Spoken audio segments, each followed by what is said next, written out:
when was your passion for writing started, ma'am, and how did you able to turn it into something that not only you can benefit from it? Okay, so it started on September, charot lang. wala siya date, no? Because even when I was still in elementary, I joined journalism. So I think all of you also joined this type of activities sa Gamay Pata. So that's when I learned that I love writing. And so, sa high school, I still did attend writing competitions. And the most funny or ironic part of it was I joined a lot of journalism competitions sa schools, but I did not win a single prize or trophy for that. I remember news writing ko na-assign na category, and then my twin and I joined because I have a twin sister, but turned out na siya ang ningdaog, no? So I did not expect, no, even though I did not win, this was actually the path that I came to choose, no?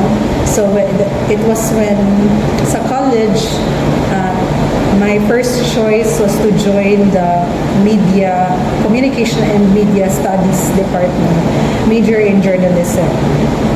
And it was when I really ignited, it was that time where my passion for telling stories, for writing, started. It became it's not more than, it's more than just writing for me now, because I learned there's more to it, because you change life, change lives. You tell a story and then can have a positive impact to the community, or a negative one. You can make or break something, or a story, or a community, or a movement at that. So dihan ako nakita man dili lang day siya writing, but dako ang role nga mahatag sa mga storytellers, sa mga writers in the community. And because I'm good at it, charot lang, because it was the path that I chose also, I applied for a job as a reporter in Sunstar, Cagayan de Oro. So anak ko, why not, diba? Because I love doing it, and so why not get paid for it? But really, we were paid I started with 9,000 a month, as a reporter for Sunstar, Cagayan de Oro. So it really was not about the salary that I receive, but really it's about the stories that I create. It's about meeting people, and perhaps sa gamay lang na way makatabang sa mga people that are marginalized, and give voice to people voiceless. Sounds cliche, sounds very cheesy, but it was really the fuel that kept me going.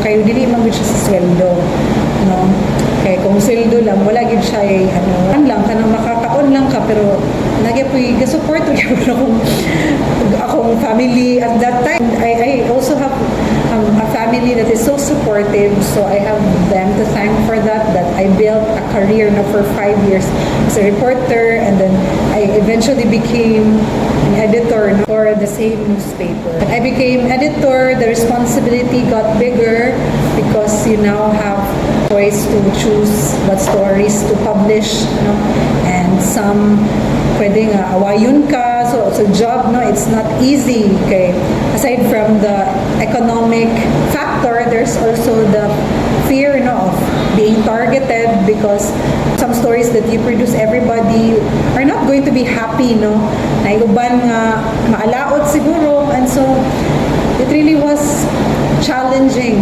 and I cannot forget my time in Sunstar.